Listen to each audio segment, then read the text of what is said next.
La technologie, et c'est pour ça que nous on s'appelle WISE, doit être sage. Et c'est important car la sagesse dans la technologie implique l'introduction des valeurs de l'être humain dans cette technologie.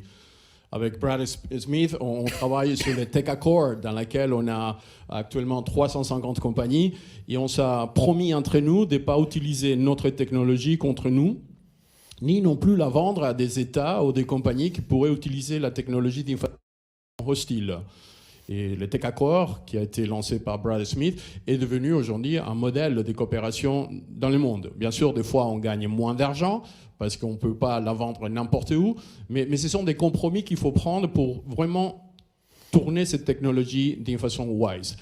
Les problèmes qu'on a aujourd'hui, c'est que ce n'est pas les tous des cas. Aujourd'hui, vous voyez, les IPO, ça fait quelques jours, des Palantir, avec une valorisation de 22 milliards de dollars pour une compagnie qui fait 800 millions de chiffres d'affaires. Ça veut dire qu'ils sont cotés à 20 fois la valorisation, dans laquelle des 175 clients qu'ils ont, il y en a 40 qu'ils ont le gouvernement américain, la CIA et tous les États américains. Alors on est dans une situation des avantages vis-à-vis de ça. Car nous, ici en Suisse, les compagnies de cybersécurité, on ne reçoit pas du tout le même type de support que les compagnies américaines reçoivent. On est en bourse, on est coté et on a une valorisation de 4 fois chiffre d'affaires. Eux sont 22.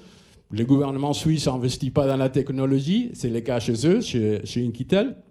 Alors, je pense qu'on doit apprendre, nous, comme pays, comment défendre les compagnies qui sont dans ces pays pour qu'on puisse, nous, comme pays, devenir un compétiteur dans les futurs. Pour le moment, on ne le fait pas. Le monde financier, et je pense que ça a été dit avant, il est complètement déconnecté du monde de la gestion de la Suisse du futur digital. Et cette conscience, il n'existe pas encore. Si cet investissement se fait, la Suisse va devenir, parce que la sagesse se trouve ici en Suisse. Pour une compagnie américaine de cybersécurité, d'aller vendre ailleurs, c'est très difficile. D'ailleurs, le chiffre d'affaires de Palantir à 89%, c'est aux États-Unis. Une compagnie ici en Suisse, c'est pour ça que Microsoft l'intéresse la Suisse, parce qu'ils ont compris qu'associant la force de Microsoft à les modèles de neutralité de la Suisse, ça les permet de vendre plus et d'augmenter sa chiffre d'affaires dans des pays qu'on n'a pas. Mais ça, on doit le faire aussi pour des compagnies suisses, et surtout pour les compagnies suisses. Et on les a, Kudelski, Sipka, Wiski, et l'un des autres. Il y en a des unes en bourse, d'autres privés. Cette mentalité d'investir, ça que les Américains appellent un Patriot Act, doit être développé ici en Suisse. Sans ça, on sera toujours des observateurs et jamais des protagonistes.